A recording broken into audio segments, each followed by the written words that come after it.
Well,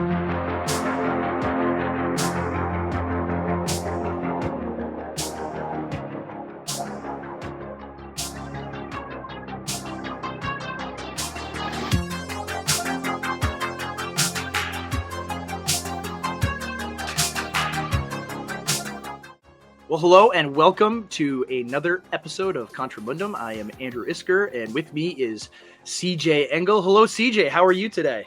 Doing well, thank you. I'm wearing my lumberjack shirt. Yes. In honor of the Pacific Northwest, and you are wearing the Southern California outfit. So So who's the Minnesotan and who's the Californian here today? Huh? This is real. This is real California. Okay. This is that you're wearing fake California, cosmopolitan California. Yeah, well, I have my Land Rover parked in the driveway right now. Oh, there you go. Oh, awesome. Well, did you get to catch any of the debate? The GOP also ran debate last night. I didn't catch the main. I saw some clips. Looks like a bunch of monkeys in a zoo. Like in a worse way than I thought possible. I saw the various clips. They're all like fighting and biting, and they're making no sense. It was like a meme clip. I thought it was like an SNL thing, making fun of it, but it was the real deal. Oh, and it's atrocious. Yeah, it's hilarious. It's good. It's healthy. It shows like the GOP needs to realize that it's a clown show.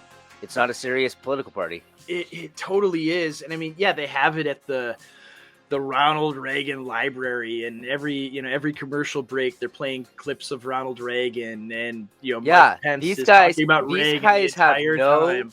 They have no other strategy. All they can do is like the appeal to Reagan. That's it. That's all they have. It's the appeal to Reagan. And the appeal to Lincoln. Sometimes they can use the appeal to Lincoln. But even that, Lincoln's getting canceled, so they can go to Reagan, and that's it. That's the Republican Party. That's what it has to stand on. Like this most like the central bank high of the 1980s is like, that's all they have.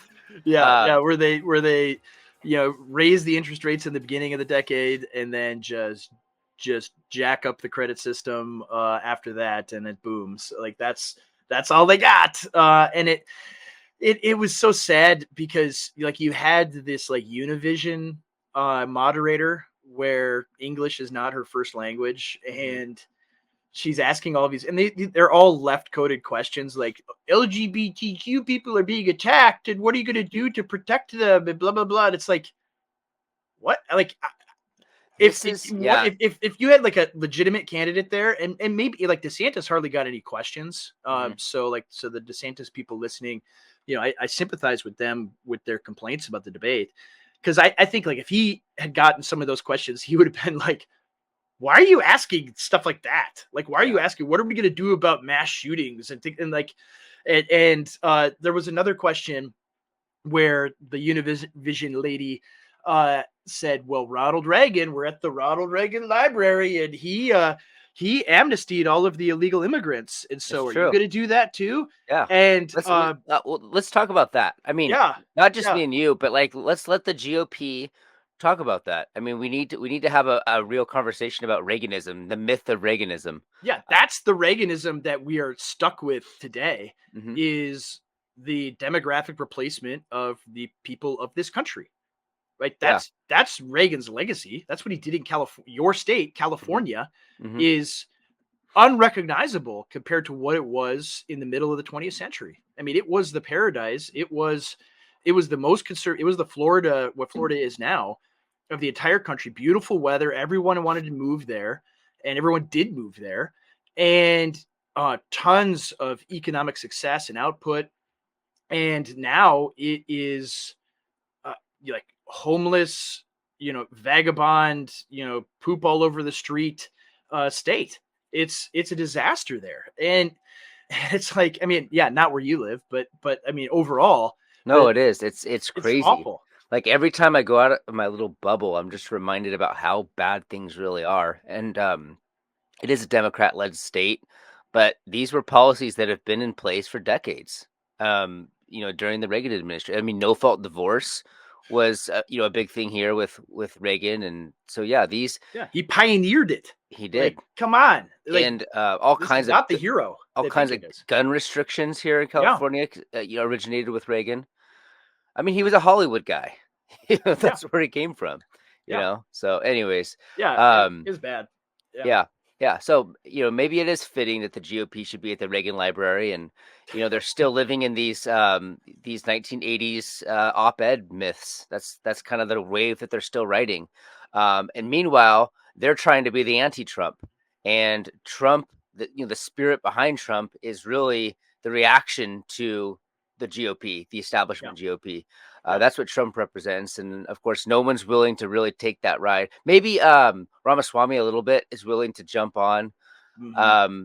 That he's not really he doesn't have that fear complex that the other ones do. He Yeah. doesn't seem to have like a lot of like well-established consultants guiding his rhetoric and framing of things.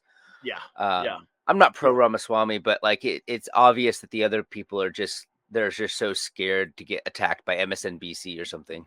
Oh yeah. It's. I mean, they're all robots.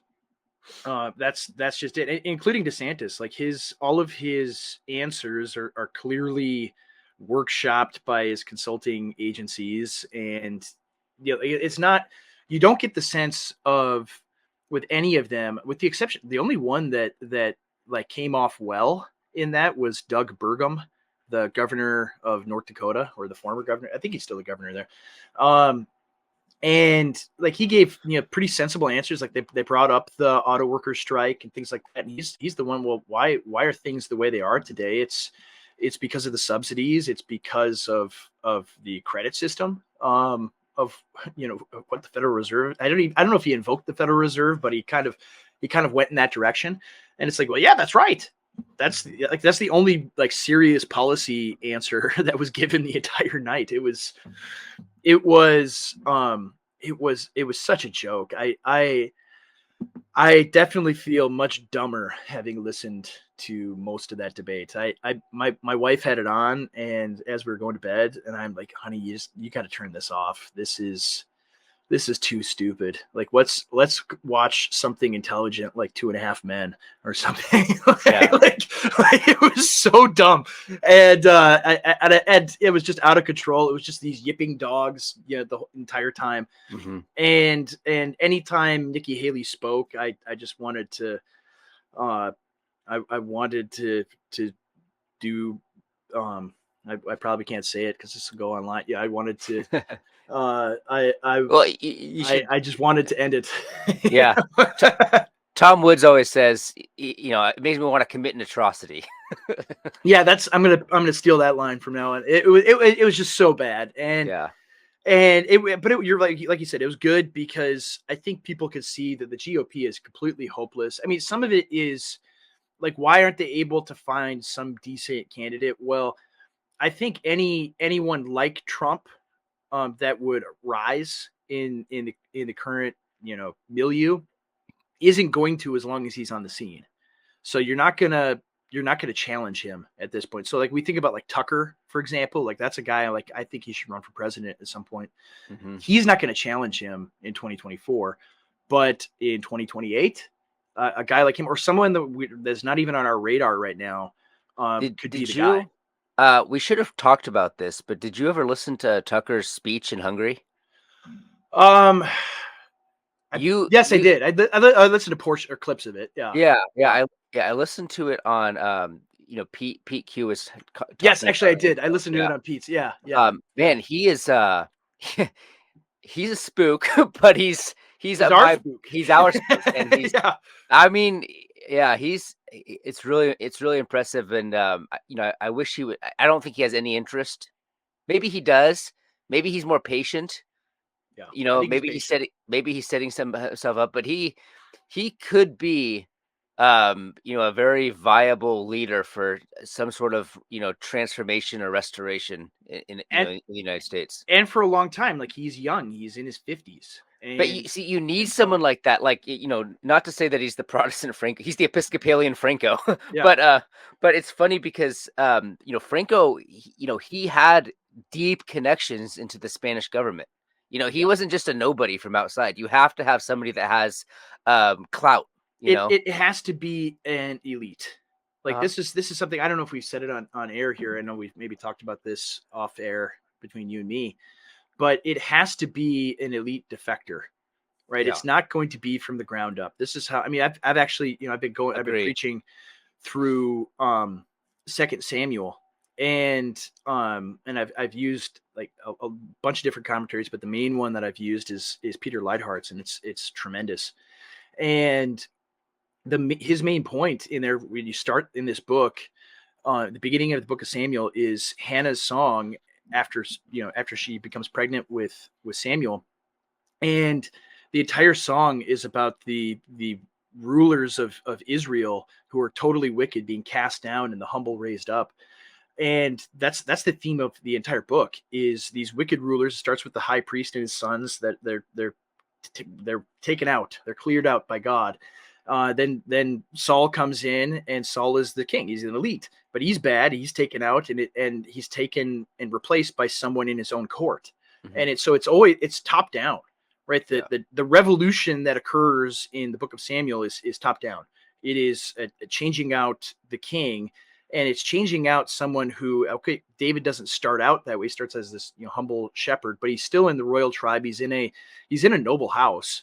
Right, that's the thing. Like, we think, oh, he's just this sweet, cute little shepherd boy, but he's in a very wealthy, noble house. Right, he's in the house of Boaz, and so, right, it is analogous to our situation. Really, any political situation, almost across the board throughout history, is the thing that happens is there's a replacement of the current elite by someone inside that elite. I mean, you look at Roman history. Where do all the new emperors come from? It comes from the nobility, mm-hmm. right? And it comes from the imperial court. Mm-hmm. And so that's the same thing here. Is we have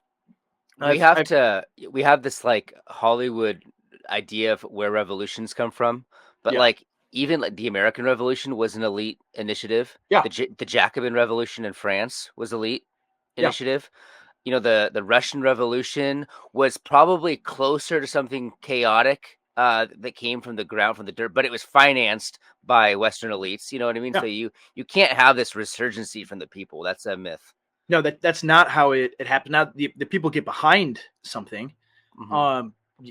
That's obviously absolutely necessary, but you have to have someone from the inside, mm-hmm. Recognize the vulnerability. And of course, at the same time, you could see that from the other side, that your current governor is very possibly going to replace Biden.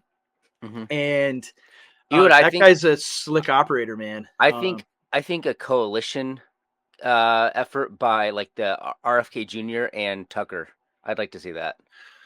Yeah, I mean, talk about another elite. Yeah, I mean, but that'd be a huge coalition. I mean, RFK Jr., who has some very serious problems, I think, especially related to like civil rights and stuff, and abortion, obviously, but civil rights, like more framework type stuff. But I think a coalition with him and Tucker, I think would be interesting.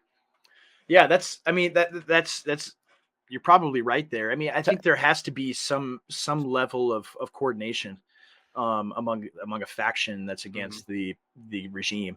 Mm-hmm. But yeah, I look at it that way. It's like, yeah, and the hard thing is, it's like, how do you trust people that are somewhat in the halls of power, somewhat connected to it? Mm-hmm. It's very difficult, right? You don't know until you know, mm-hmm. right? I mean, it's the same thing with Trump in 2015. Is there are very clear signals that this is an enemy of the ruling class and the regime. I mean, when the second that he said, why are we in NATO? Yeah, but the Cold War is over. Like that to me was like, boom, this is it. Like he and the freak out that happened after that, it became obvious. Okay, this is our guy. So I mean, Tucker is sending those kind of signals. I think he has to do more in order to solidify it. Well, what he's doing right now, what he seems to be doing, but like that speech in Hungary, where mm-hmm. he's literally counter signaling American diplomats. Yeah, that's what he's doing. He's communicating with American elites. I mean, he's setting himself up. Yeah. Oh, yeah, absolutely. Yeah. When and to give some context, if people haven't listened to this, and I encourage you to listen to that Hungary speech. Mm-hmm. He's talking about the current the current U.S. ambassador to Hungary, uh, basically is attacking Hungary and the Hungarian government and saying that it's Hungarian people and Hungarian culture. yeah, Yeah. all of it, saying that you people are backwards and retrograde and you're anti-LGBTQ and we're gonna fix you. Yeah. And Tucker says that's absolutely insulting. That's not how foreign policy is supposed to be conducted. You don't go to other people's countries and tell them how evil and awful they are. You try. The point of diplomacy is to persuade them to take your side. Mm-hmm.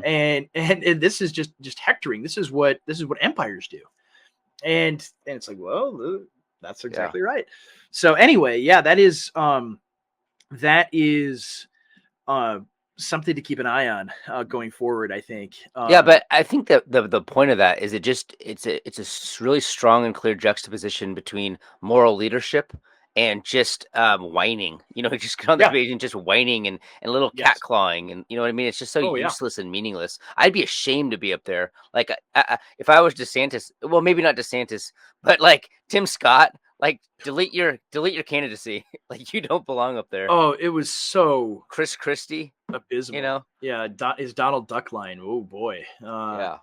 It was. I mean, yeah, all of it is such a joke, and so I think you see it though. I think you see that the way of doing politics for the last 20 or 30 years has come to an end. This, regimist Republican candidacy that we've just cycled through every 4 years. That's after Trump. It's falling on deaf ears. Like nobody cares. Like we've gotten some good stuff and some good rhetoric from someone that appears to actually care about us and our country. That you hear these things and it's like these are all just corporate candidates, right? These are not people that genuinely care about what happens to me and my family, especially when you get to the immigration question. And none of them are questioning legal immigration. Not a single one. Mm-hmm. Not a single one of them is saying we should just have a moratorium on this. Like Chris Christie's like, well, we got 6 million vacant jobs, and it's like, okay, cool. Then these corporations that you represent should pay people more, right? Then they'll be filled immediately. Like that's like, why do you have more than 6 million people that are not working? Like, what do you think happened? How do you think it works? Just import people from Haiti to come do your jobs?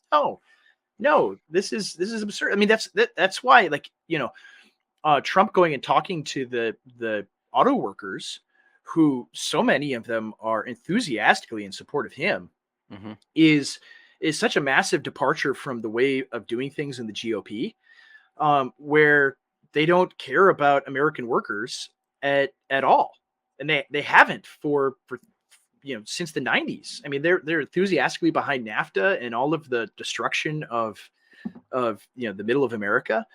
And here's this guy that says, no, you're not getting a fair deal. The regime is mistreating you and sending all of your jobs overseas, and we need to do something about it. And that's stuff that regular people, regular voters, it connects with them. And the stuff these guys say that nobody cares. Yeah, nobody cares about that at all. So yeah, it's just such a stark contrast. But we can shift gears here a little bit. Did you get to listen to any of the no enemies to the right debate that was on Twitter? I really didn't. Unfortunately, it was a bad time for me. But I'd love talking about it. I've participated in those conversations before, and I know you got to listen to it. But I mean, the overall impression that I was getting from my friends whom I trust and I can outsource my thoughts to them is that Charles is he's very heroic to just for someone to have sold their company, and he has the funds and he has the ability, he has this the savings stock up so that he doesn't have to worry about losing his job, and he can actually fight for these really right-wing principles, and he can come out and defend and introduce these new ideas to so many people. So I think that's great that these conversations are being had. I heard that he crushed it, and I heard that it was really awkward from Wokel. Is that I don't know why he was participating, or he's not even really a right-winger. in a meaningful way, in any way. So I don't know Yeah. what he was doing there, but it's a good conversation to have. I think we need to be having more of those. Yeah, I got to participate in. I didn't get to be on long enough for the whole debate and to go on and request to ask some questions. But I got to participate in a post debate space, which was almost as big. I mean, there were hundreds of people in that one too, and Wokel actually joined. And the thing that I regret with that one is he's talking about, well, we on the right, and all of this. My friend Gio on Twitter, he wanted to ask a question before Wokel left of him and say, well, what's the right? How do you determine who is the right? What do you mean by when you say we on the right? Are you a rightist? And what does that mean? Does it mean you vote Republican, or does it mean you're not left wing, or what does it mean? I think these guys don't really have an answer for that. Like, I don't think they can define rightism. Obviously, Charles can, and Nate Fisher can. But these other guys, Neil and Wokel, who were on the other side, they didn't have. I don't necessarily consider them enemies, but I don't consider them right wing and on our side either. And so it's weird. It's weird to have those guys there. I mean, I almost wish Rufo had been the one. I mean, he was the moderator, but I wish he had been the one on the opposing side, because he is someone I would consider right wing, and so I would be, I don't know, more curious to hear his thoughts in opposition to Netter, even though I don't it sounded like he was the moderator because he doesn't have a firm position one way or the other. But it is the difficulty there is, I think, Wokel and Neil are still operating in the neutral world framework where you I think the problem with these people, and Charles is really well read, but I don't think they have a clear concept of the political. I still think yes they have this confusion between like ethics and morality at a personal level and the role of the sovereign in defending the realm. yeah Those are distinct things. Like when Schmidt talks about the difference between a public enemy and a private enemy, that's a very significant political difference that I don't think a lot of classical liberal types and even like just like general conservatives in America, I don't think they've really digested the full meaning of the political. And I don't think Americans have it in their history. It's not necessarily a bad thing, but I don't think we've ever needed to grapple with the political in the way that European philosophers have had to. And Charles is much more well read in the European tradition than anyone on the so-called right, the mainstream conservative, yeah the anti-left. I like calling it the anti-left. yeah that's probably a good way to term it. Yeah, so but that's kind of my position is people need to really grapple with the meaning of the political. There is a difference between private action and the action of the sovereign. He has been infused with this authority to represent the good of the realm. Not he doesn't have to restrain himself to the confines of personal ethics. He doesn't have to turn the other cheek. That's not the role of the sovereign, is to turn the other cheek. That's the role of the individual Christian living in whatever society, communism, fascism, democracy. The private Christian needs to turn the other cheek. The sovereign who is tasked with protecting the well-being of the realm has to make decisions at a transcendent level. And I don't think a lot of people are comfortable with that type of language. No, because they want it, and they want to apply individual ethics to politics, and you can't. I mean, it's politics is war. I think that's what Christian And liberalism is, though. It's the attempt to. This is. I mean, I was a libertarian. I know this stuff. Like this. Me too. This was the basis of my argument. Is the private morality is the thing that defines the boundaries of political activity. I know that. I know that world, and to have a more political mindset is to reject that methodology.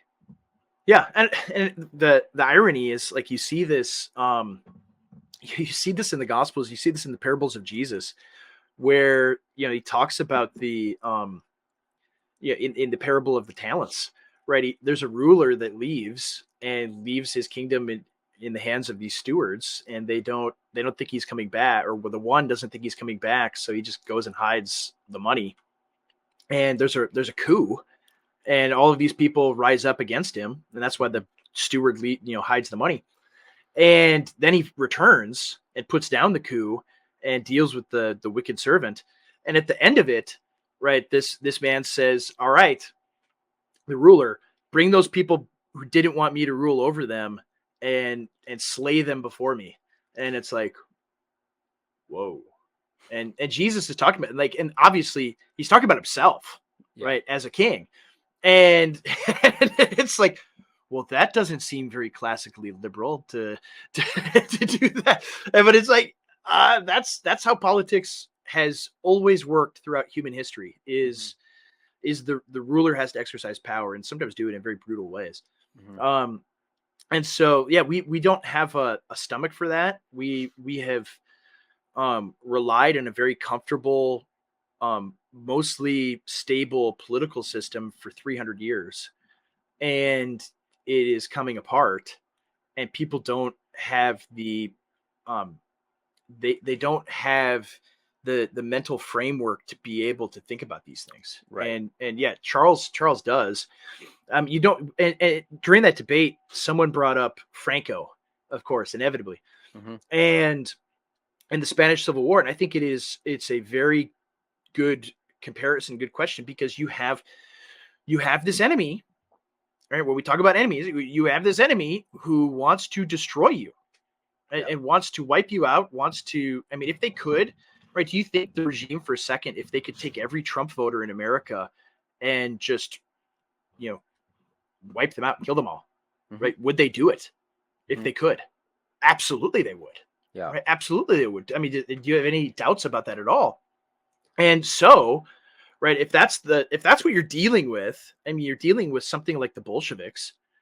You can't approach it with these like classical liberal framework of, well, we just need to follow the Constitution and the rule of law and blah blah blah, and make sure we don't have any bad people on our side. It's like, no, you need to have every single person on your side that is willing to fight.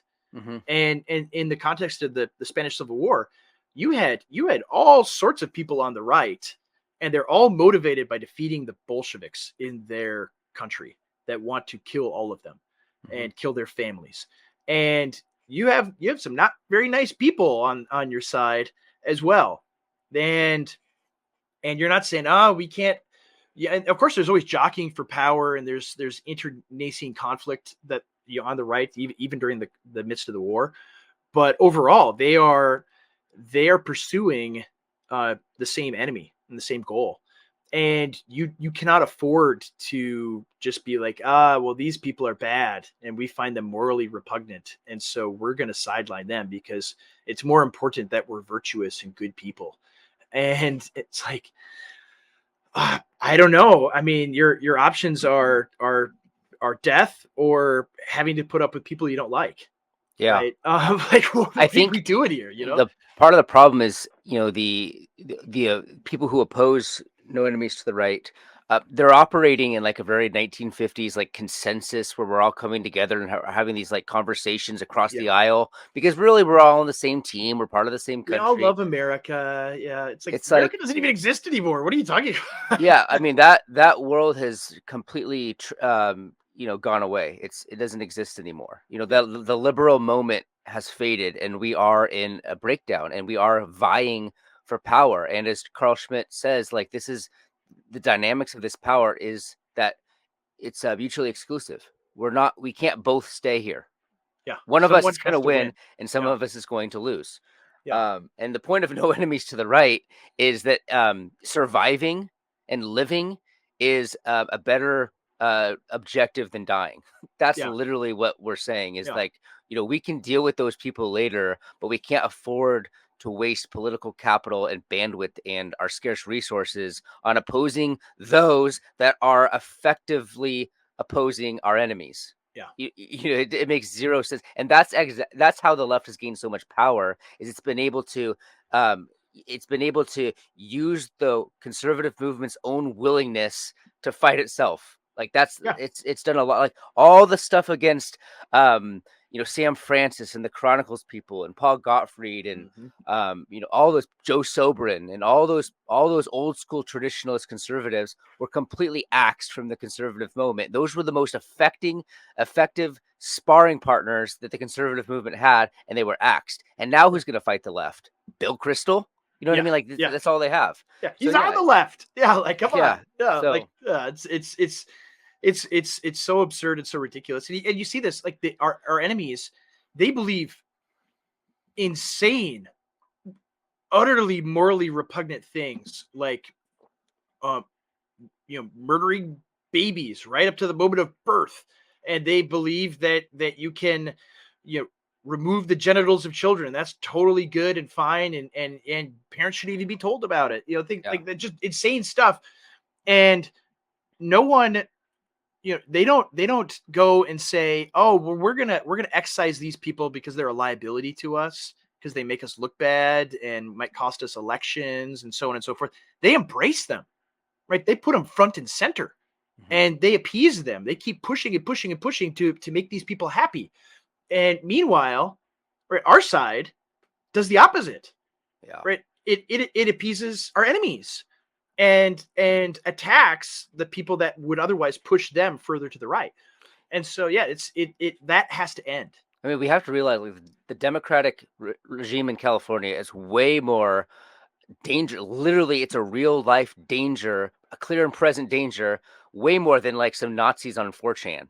Like, Yeah. Obviously, or on an overpass in Florida or something, Yeah, which are all fake. Yeah, But yeah, I know. Yeah. It's like, come on, like, just ignore this stuff. Right? That's the big thing. And I wish, in terms of like practical stuff, maybe they said it and I missed it, but it's like, all you have to do is ignore these people. Right? If you find someone on the right that is saying things you don't like or disagree with vehemently, just ignore them. Yeah. Right? Don't give them, don't take these little embers and blow, give it oxygen for, and give it more attention. Right? That's a strategy as well. It's like, well, look at that guy said, right, in your mentions, he said this thing that's really bad, and it's like, oh, I didn't notice, I didn't see it. Or like, that's all you gotta do. It's like, oh, why are you don't even have to say, oh, argue like, oh, I don't agree or whatever. And it's like, no, Right. just Don't disagree or push back. Just be like, oh, I didn't even realize that. Okay. Okay, cool. What does that have to do with anything? What about what I said? And then, and the other thing is, you turn it around. This is what you always have to do. It's like, well, these people are on your side. I mean, even like in the Christian nationalist debate, like, Owen and these people. Oh my gosh. It's like, oh, you have these kiddists and you have these people over here. They're so bad, blah, blah, blah. It's like, yeah, but what am I saying? Right? What have I said? Yeah.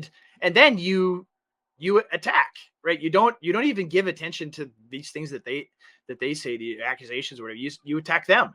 Yeah. And it's say, well, what you believe is nuts, right? What you believe is crazy, and here's why. And like, that's the strategy. I mean, this is what Trump always did extremely well. Not perfectly, but he did extremely well. Is when they attack you and they attack people to your right, people that are on your side or whatever, you just go and attack them. Yeah. Right. I mean, the famous one is like, he's, on the White House lawn around Christmas time, and some reporter asked him, well, Ilhan Omar says you're a racist. It's like, who cares? Like, that's what you do. Yeah. That is what you do. Oh, so-and-so says you're a racist. Who cares? Like, I don't care. Why do I care what she thinks? Yeah. Right. She should even be in this country. Get her out of here. Right. Like, that's the attitude you have to have. And so, like, the thing with Owen, it's like, I don't Owen Strahan thinks that I'm a racist because I don't want infinity immigration. Well, who cares? Right. He has problems of his own, right? He has serious doctrinal deficiencies of his own. So let's talk about that. No, that's that. Yeah, you're not allowed to do that. But anyway, yeah, that I think people are starting to get it though. And anytime these conversations come up, you see that there's a ton more enthusiasm for what Charles is saying. And I mean, some of it is just that Charles is such a brilliant, well-read, articulate man that and he's very reasonable, very he's not super pugnacious, though he can be sometimes. But he just very low key and will explain what he thinks in a digestible way, and very persuasive, very persuasive, and has an answer to every objection that they throw at him too. That's part of it. This is stuff that is very well thought out, and so yeah, I think that people are beginning to, people see the time of day, and so they're beginning to say, okay, we need to have better answers. Was it better strategies? Was it congenial at the end? Was Neil like? I mean, I didn't get to hear the end. I Okay. had to go to a meeting, and so I don't know. I have to go back and listen to the final portion of it. But I mean, it seemed pretty congenial. You know, it wasn't very acrimonious from what I heard. Yeah. So I mean, it's hard to get in a fight with Charles and Nate. I mean, they're great guys. So yeah, exactly. And you know, to their credit, like Neil and Wokal are not, you know, super acrimonious guys, at least, you know, in person, or at least Neil's speaking. I got problems with Neil, but he's pretty level headed. I don't see him causing problems or anything. So no, he is very he is not, he doesn't get too wound up. We'll put it that way. So yeah, it was good. So I would encourage people to listen to that as well. And I hope they do more things like this, and maybe those are way more effective than like watching presidential debates. Oh yeah, I mean, I know I felt smarter listening to Charles than I did with the debate, for sure.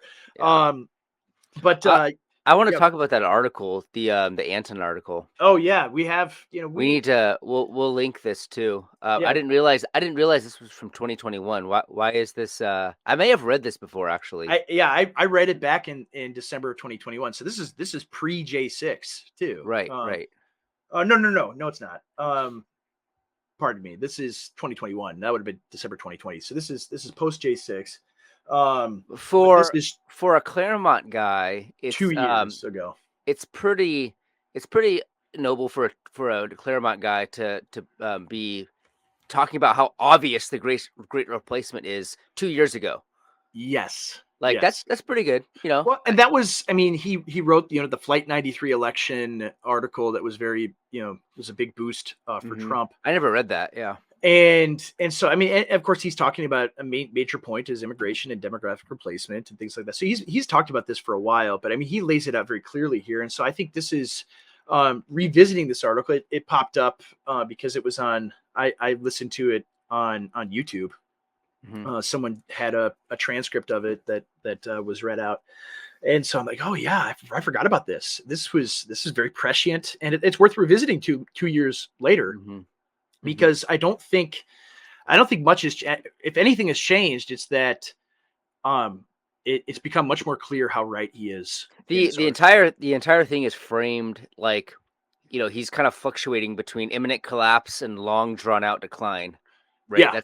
That's kind of, he teases that out at the beginning, and then his conclusion is that could go either way. And I go back and forth myself. I do too, and it's for the same reasons. And so I think it's worth revisiting. And so we'll do a little book report here. And so I'll read it and then pause for CJ to give his analysis. So this is entitled "Unprecedented" by Michael Anton, on the novelty of our cultural predicament. The theme is Western civilization at the crossroads. Far be it from me to doubt that the West is on the precipice of something enormous. But crossroads implies a map. Do we have one? Is a piece of paper showing the way forward, whether predictive or hopeful, even possible? I've noticed that a lot of people more or less on my side, or who see things basically as I do, are extremely confident that they know what is going to happen next. Their certainty is entirely independent of what they think they know. Some believe that the end, the collapse of present ruling arrangements, is imminent, if not tomorrow or next week, then soon within a year or 5. Others assert that the present regime is stable and not only can, but will last for decades or even centuries. Some insist that the regime will fall of its own incompetence. Others that its end will require an external push, which some are certain will come and others are equally sure will not. When I've thought about this, I have been in some part inclined to the opinion that the present arrangements are unstable and may be approaching their end. Yet, in thinking it through further, I am forced to admit that our times are marked by so many unprecedented trends and events that making predictions seems foolhardy. But before going into those differences, let's first consider the one historical parallel that all sides of this debate draw on for precedent: the rise, peak, decline, and fall of Rome. At first glance, the two cases seem to have a lot in common. Not only was the United States founded by men educated in the classics who took Roman pseudonyms and named the government's top legislative body after Rome's, and not only did these founders revive republicanism after centuries of abeyance following the transformation of the Roman Republic into an empire, but our country's history itself seems to attract Rome's, if not precisely, then certainly thematically. Both Rome and America were founded by kings, or in our case, under the auspices of a king. In both instances, the descendants of those kings ruled in ways their subjects found intolerable and were overthrown. Both peoples then established a mixed republican form of government with monarchical, aristocratic, and popular elements.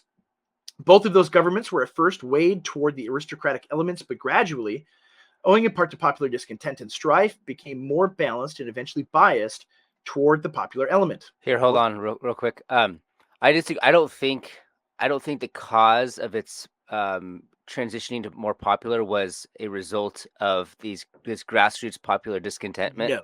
I think that's a very Straussian reading of things, Yeah, I would disagree with him too. I don't know enough about Rome, but I suspect, just because as someone who's much more inclined to elite theory, I think all these things are just rationalizations for power shifts.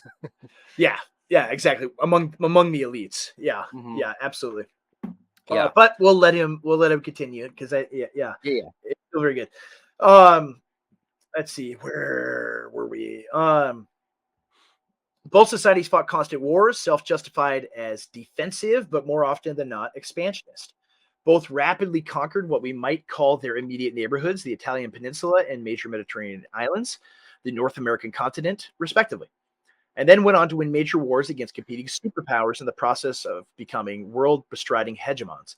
Indeed, we may say that no other power in history, save for perhaps the British Empire, acquired such extensive spheres of influence and so dominated their respective eras for so long.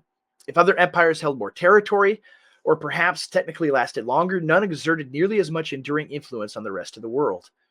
So one of the reasons I think that this has come up, or why it came to my attention, is because of the the TikTok and Instagram trend recently of women asking their guys about how often they think about the Roman Empire and being surprised that nearly all men think about it every day. And so I think that's part of it. And of course, you had that video of the guy who was like, some hillbilly, outside his, shack in a lawn chair, and his wife is asking him about it, and he gives, actually a pretty profound answer. He understands, panem et circusum and all of those things, and he's like, well, that's what's happening here today, and so despite the fact, I mean, it's crazy because, and I was remarking about this with some friends, we didn't learn anything in public school, about ancient Rome, ancient Greece, the history of the Roman Empire, any of it. All of it is stuff that people have acquired from watching, Gladiator or HBO's Rome, or sometimes reading books about it. Like that's where people get it from, right? Mm-hmm. It's an interesting phenomenon that men care about the Roman Empire. But I digress. We can go back to Anton here. The Roman case. In Rome's case, the government formally made the transition from republic to empire after a long expansion that bloated the treasury, increased the size and power of the military, concentrated wealth in the hands of a few who controlled not just the economy, but the government, and impoverished ordinary citizens. While much of that may sound familiar, much is different, making the analogy, like all such historical comparisons, inexact. Rome conquered and directly administered territory throughout the entire Mediterranean basin and over most of the then known world. America's empire, by contrast, is quasi-metaphoric, or at the very least, indirect. The only external territories of any consequence it controls are Puerto Rico and Guam. Then there are all the differences in religion, philosophy, society, economics, technology, and so on, far too numerous to list. One might also ask, where is our bloated treasury? America has yet formally to transform, if it ever will, from a republic to an empire. Yet, in all important respects, our country is no longer a republic, much less a democracy, but rather a kind of hybrid corporate administrative oligarchy. We could say a managerial state. The lack of formal transition causes some to speculate that America is in the late Republican stage, with the Republic, it is alleged or hoped, soon to fall to a Caesar. Those who assert that the transition, however formal in its appearance, has already happened, are more likely to place America in the late imperial stage, i.e., much closer to total collapse and replacement by an entirely new order. I would say the latter.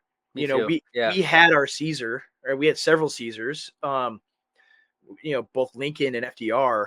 They didn't formally declare themselves emperor, but FDR was president for life. Mm-hmm. Yeah. So, you didn't leave any offspring to take over, after him. But he left spiritual ones. We've had our Caesar. We are an empire. Absolutely. Yeah. So this is late imperial. It's just, our version of it is much more farcical, in it. Oh yeah. It's much more lame. It would be as if Julius Caesar and Octavian and all those that followed them retained the title of president and retained all of the trappings of Republican Rome. I mean, they kind of did, actually. And it was kind of this facade that no one actually, gave any credence to.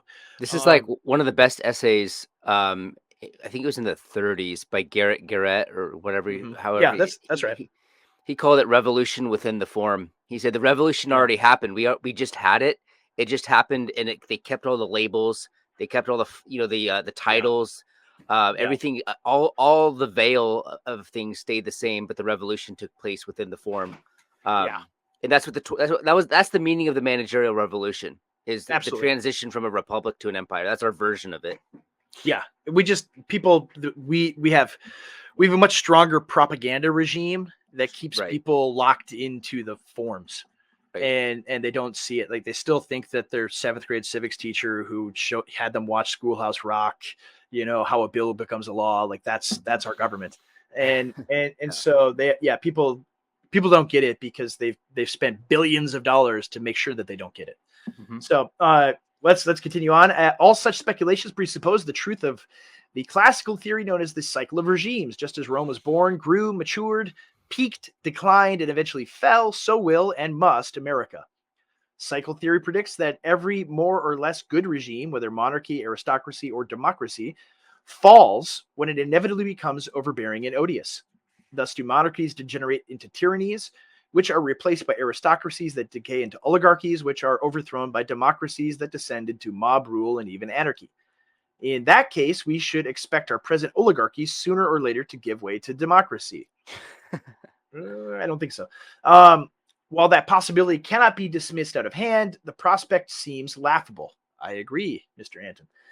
If there is to be, as cycle theory predicts, a popular revolt against our corrupt oligarchy, it would seem much more likely to be led by a charismatic, centralizing figure who ascends to leadership of the popular party and then installs himself as the head of government, in other words, Caesarism. And even that would depend on a Caesar of sufficient talent and institutional support, as well as a sufficient level of spirit and virtue in the people, and on much else besides. So you look at that, again, we already have that. We already had that in the 1930s. Mm-hmm. We already had our Caesar. More fundamentally, classic cycle theory presupposes an ethnically, linguistically, and religiously unified people. Indeed, in his Politics, Aristotle says that dissimilarity of stock is conducive to factional conflict, i.e., ethnic differences in and of themselves, irrespective of disagreements over regime form, typically few versus many, can drive revolution. Aristotle seems to admit the possibility of assimilation. Dissimilarity, he says, leads to conflict until a cooperative spirit develops. But he cites no examples, forcing one to wonder how likely it is for this theoretical possibility to be actualized in the real world. It seems instead that the fundamental conflict between the few and the many emerges only when the more fundamental conflict between differing peoples is absent. Where it is not, the few and the many alike rally to their fellow ethnics. Ethnicity itself, rather than class, is their prime motivator. Multi-ethnic polities are hardly unknown to history. Of these, Aristotle gives several examples, all of which ended up fighting civil wars along ethnic lines. The most common, one may say, only way that multi-ethnic societies have been successfully governed is centrally, from the top, by some form of one-man rule, whether monarchical, Caesarist, or tyrannical. This ultimately is how Rome solved the problem of admitting so many foreigners to citizenship, to say nothing of its far-flung conquest of peoples whom it never made citizens. In more recent times, one may think of the Austro-Hungarian Empire and Tito's Yugoslavia. So, like, as we enter this question of ethnicity, that Anton brings up, you know, I'm thinking about this essay, and when I listened to it again, you know, this week, I'm thinking about it in the context of the last week with G3 and Owen Strahan's LARP and all of the, you know, the anti-Christian nationalists, and how they say God doesn't just love a white church in America; He loves a global church, and this is coming under attack from many corners. Like reading this, right? And imagine, imagine Owen Strahan or these other people like him. Imagine them, Scott Annual and all these guys.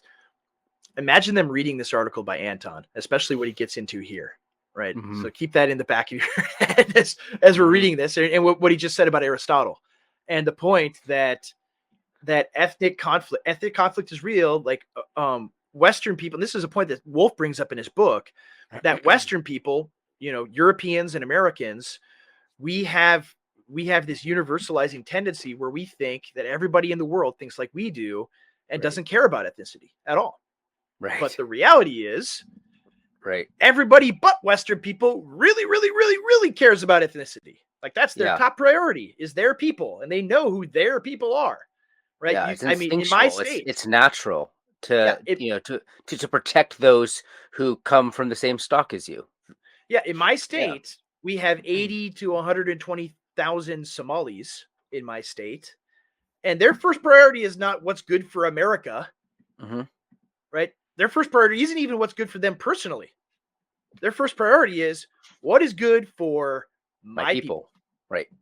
Right. And people are like, well, they need to assimilate or whatever. And it's like, well, yeah, okay, they do, but that's not so easy to get them to assimilate to, Anglo-Saxon, political heritage and abstract thinking about rights and things like that's not so simple, especially when you have this tribal mindset.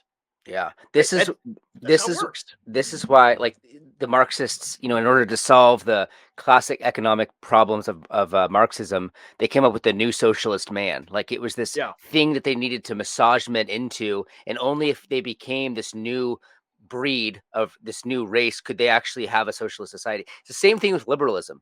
We're trying to reteach men to deny their natural and tribal instincts and saying, well, liberalism could work if these people would just assimilate.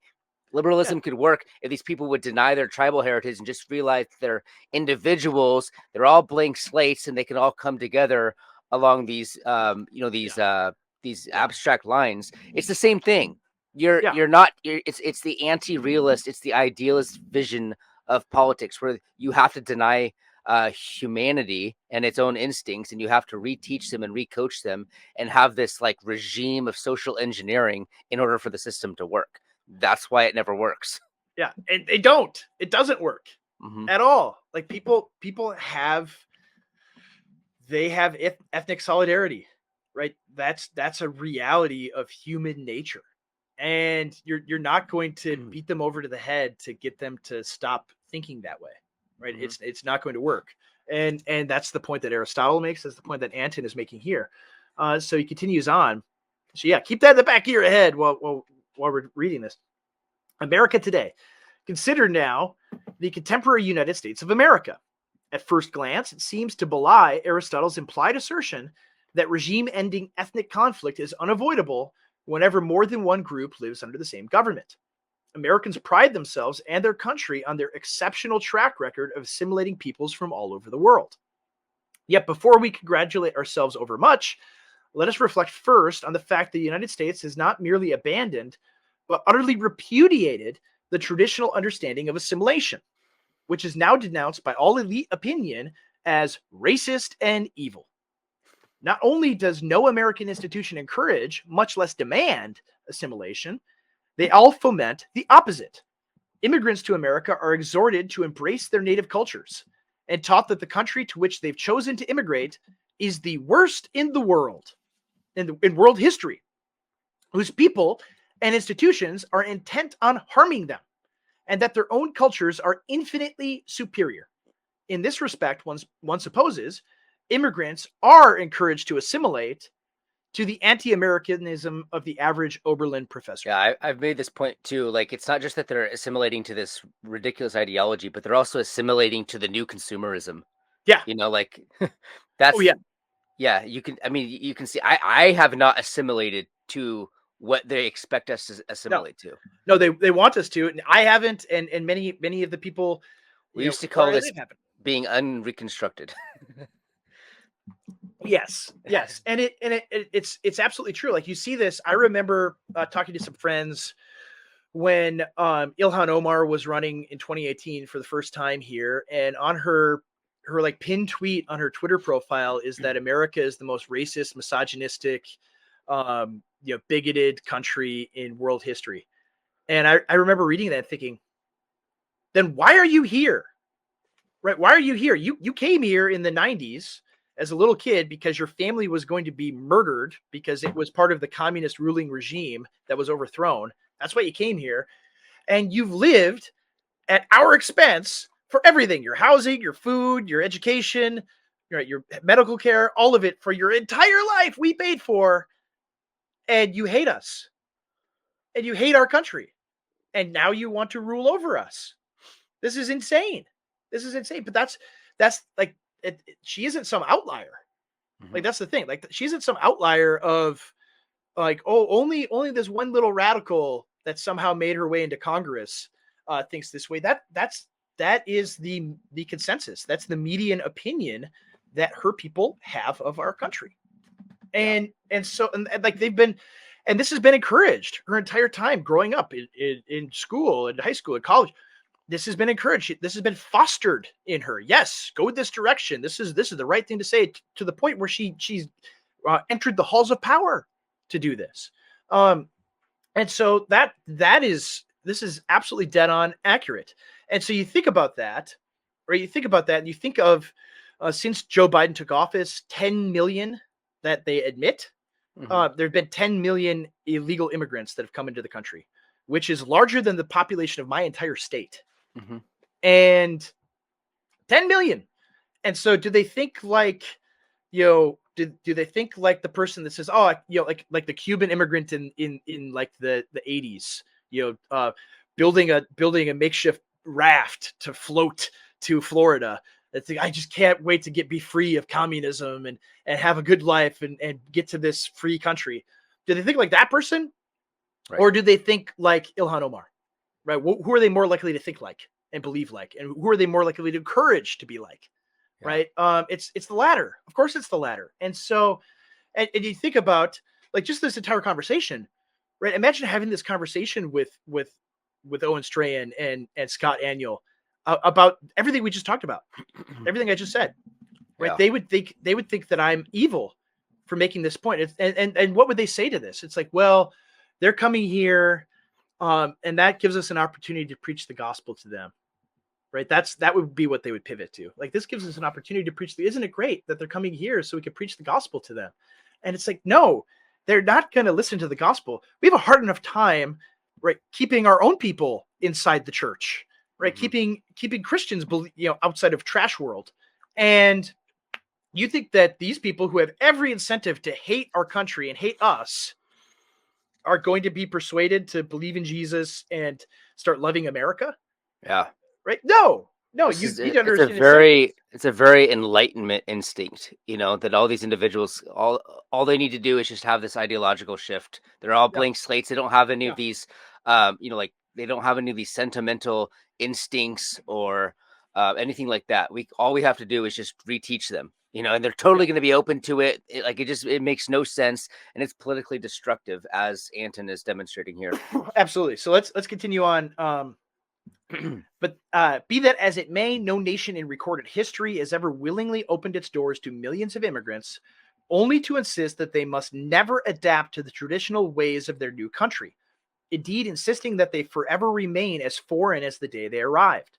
Similarly, no country in recorded history has ever welcomed millions with the message that their new country, along with its existing citizens, are inherently evil and out to get them. Second, assimilation works best among peoples with some common underlying similarity, whether political, linguistic, ethnic, religious, or cultural, preferably a combination of all of these. Its effectiveness declines as the differences among the disparate peoples increase. Historically, the closer in the above categories an immigrant group was to founding stock Americans, the more quickly and smoothly its members assimilated. That makes sense. American immigration policy and practice has drifted steadily away from prioritizing this practice. In particular, since the passage of the 1965 Immigration Act and the de facto, since the 1970s at least, non-enforcement of America's borders and immigration laws, newcomers to America have become more and more distant, not just from existing Americans, but from one another. America now takes in and has been importing for more than 50 years people from every part of the globe, of every faith, speaking every language. This too has never happened before in world history. Third is the size of the wave. Precise numbers are hard to come by, but if we count immigrants legal and illegal, plus all their direct descendants, then something like 100 million newcomers has arrived in America since 1965. Only 14 countries today have total populations exceeding that figure. In 1965, there were just under 200 million Americans. Today, it is estimated that 333 million live within our borders. At least 2/3 of that growth has been immigrant-driven. This large a migration wave in so short a time to one country from so many different sources has also never happened before in human history. Need a respectable source to vouch for that? Here's Bill Clinton in 1998. This is really good. Yeah. I won't do the voice. But now we are being tested again by a new wave of immigration larger than any in a century, far more diverse than any in our history. Each year, nearly 1 million people come legally to America. Today, nearly 1 in 10 people in America was born in another country. 1 in 5 school children are from immigrant families. Today, largely because of immigration, there is no majority race in Hawaii or Houston or New York City. Within 5 years, there will be no majority race in our largest state, California. Can confirm. In a little more than 50 years, there will be no majority race in the United States. Applause.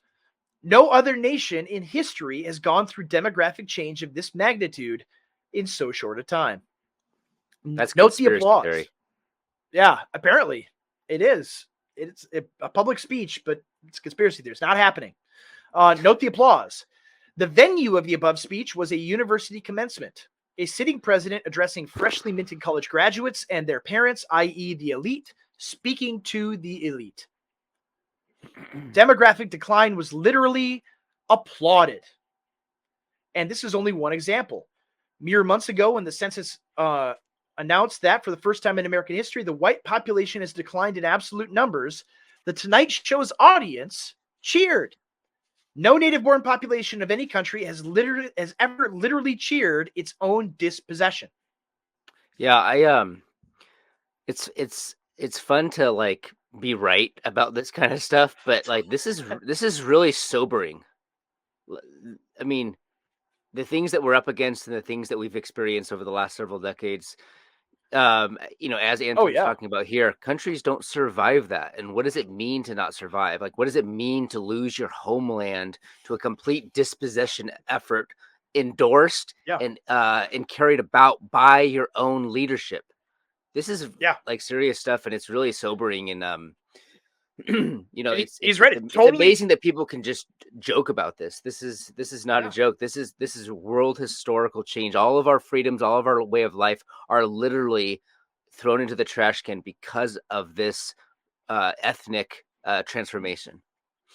Yeah, and people don't want to. I mean, even today, like to even talk about it, right? To even say that no, like demographic replacement is an active priority of the regime, right? Even to say that gets you branded as a racist. It gets you branded as a conspiracy theorist and a crank, and you have all of these elite sources celebrating it, talking about how this is the plan, this is what they want, and it is. Yeah, I don't want to be right about this. I wish I could be wrong, but there's no conceivable way that I could be wrong because it's so obvious. And you have to deal. I mean, it's forcing us to deal with these issues that people don't want to deal with.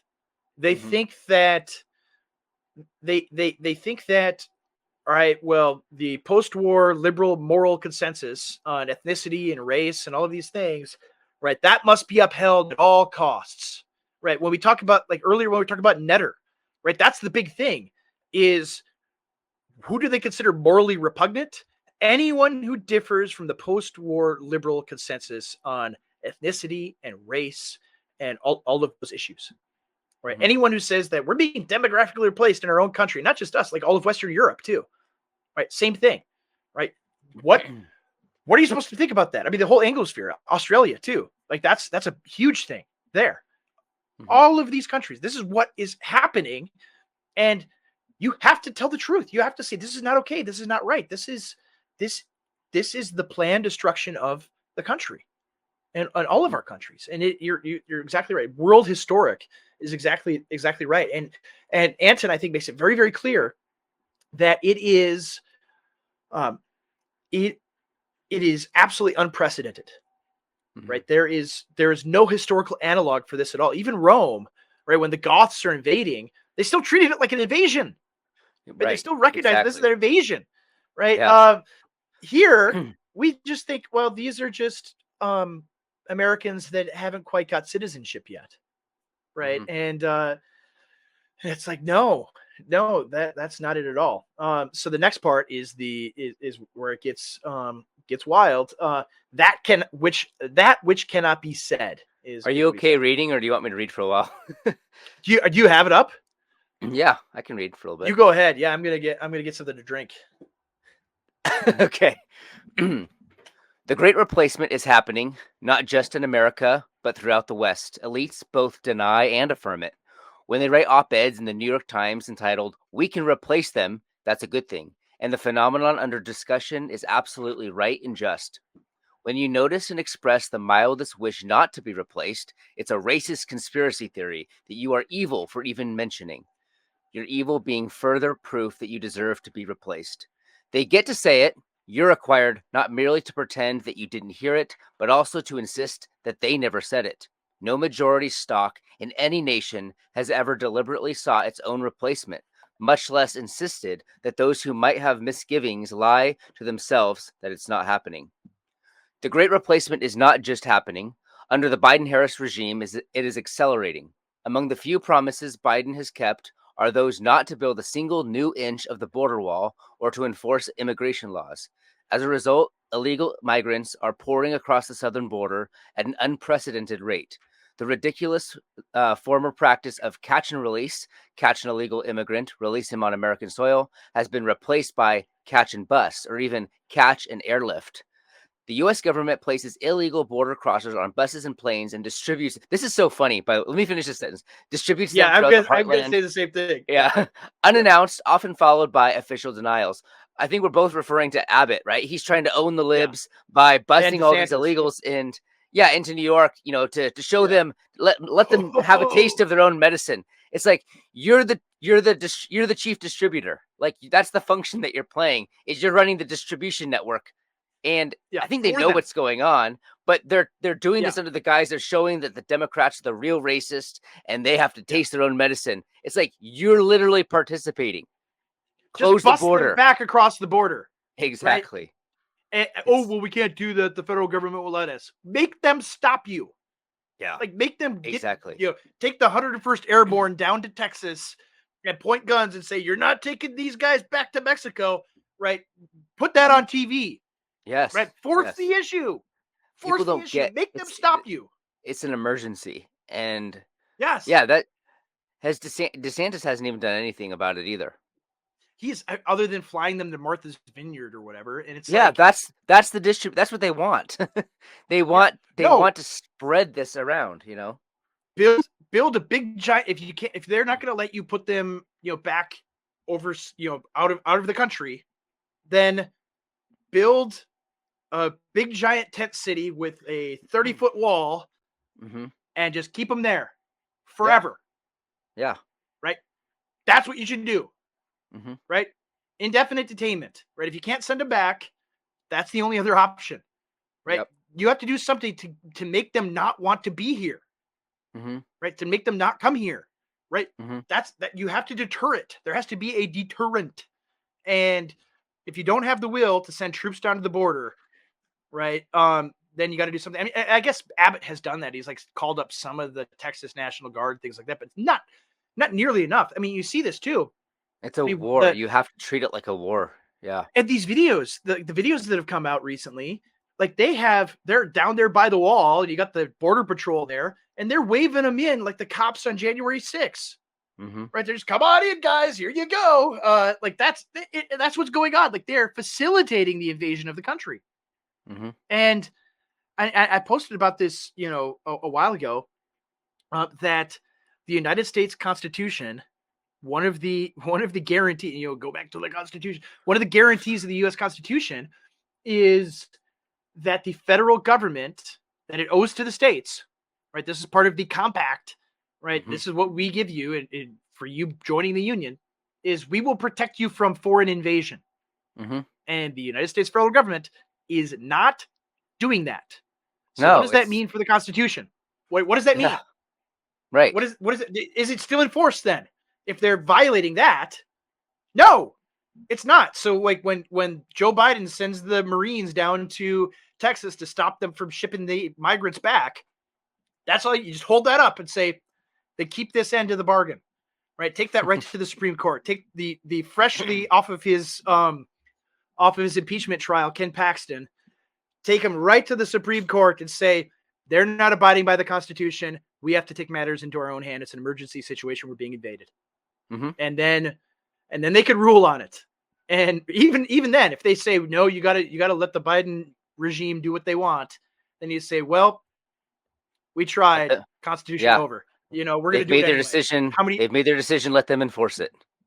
Yeah. How many divisions does the Supreme Court have? Right. That's what you got to say if you're the governor of Texas. It's a good time. So it's a good time to get those lawsuits in front of the Supreme Court. Yeah. Absolutely. Yes, it is. All right. Go for like 5 more minutes. Yeah. We'll have to put a pin in it. Yeah. All right. Naturally, none of these people is vetted in any way. Not for COVID, which has the rest of us in semi-permanent lockdown, nor for criminal records or anything else. Couple this with the regime's policy to settle throughout Middle America as many unvetted Afghans as possible, some of whom are likely terrorists, several of whom have already committed sex crimes, and it is fair to describe current practice as demographic warfare. The concept is not exactly new. Tyrants have been known from time immemorial to move populations around so as to hold conquests more securely. What's unprecedented is a regime importing foreigners to harm its own people. The question of immigration is inseparable from that of race. Critical race theory, much in the news lately, is but the latest iteration of intellectual and academic anti-whiteness that has been central to leftist ideology since the mid-1960s. The specimen of Susan Sontag's 1967 belch that the white race is the cancer of human history. Examples are so numerous today that cataloging them would be a full-time job for an entire think tank, but a pointless one, since the left will, in the same breath, deny and affirm their own words quoted back to them. We didn't say that, and it's good that we did. Many whites apparently believe they deserve to be replaced because their race makes them uniquely and irredeemably evil. While cultural self-loathing is hardly unknown to history, I know of none so explicitly race-based or widespread or so eager to pursue self-abnegation all the way to the end. This hatred of the core stock of the nation by other members of the same stock also appears to be unprecedented. Examples can be found of a new elite rising to preeminence above an older one. which it then displaces with prejudice, but of a ruling class coming to despise its own, broadly speaking, ethnic group and seeking ways to rob their fellow co-ethnics of power, standing, and influence. I can't think of any other such cases. Last paragraph here. The matter becomes even more complicated when one reflects that this is mostly an intra-white civil war. One group of whites pronounces the entire white race evil, seeks policies to hurt it, but somehow exempts itself. So far, these upper caste whites have found ways to protect their own privilege, but haven't developed consistent rhetoric to defend that privilege. They appear to believe that no matter how much anti-white poison they vomit or how many destructive policies they enact, none will ever blow back on them. In particular, they seem to believe that the allies in whom they stir up anti-white hatred will never turn and bite them. At least, they appear not to have seriously considered the possibility. This situation, too, is unprecedented. Yeah, yeah, I mean, it is. you It see is. that. Yeah, it is crazy. You often, like, I think Paul Gottfried brings this up. Like, when are the the white elites going to notice that they're going to be on the other end of the stick? Very shortly. Well, that's the thing. Like you have that, that Apple commercial where Tim Cook has, Mother Earth, and it's embodied by this, very obese black woman, and it's Yeah. just sitting and listening to her and everything. And then like the next week, you have the Apple store in Philadelphia totally looted, like everything's stolen out of there.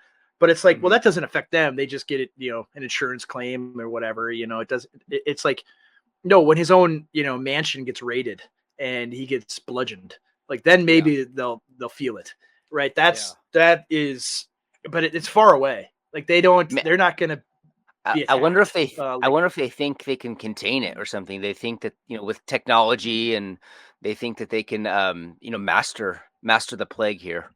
I don't know. Yeah, I mean it's like that movie Elysium, right, where they live on the space station and none of the people, the dirty people on the ground are ever going to get to them, right? I think that's their perspective.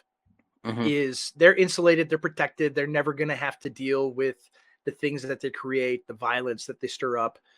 You saw this with the Summer of George, right? They didn't go to the suburbs, to the, like here in Minnesota, they didn't go to Edina and start raiding the very wealthy, rich white liberal people, right? They just looted stores in their own neighborhoods.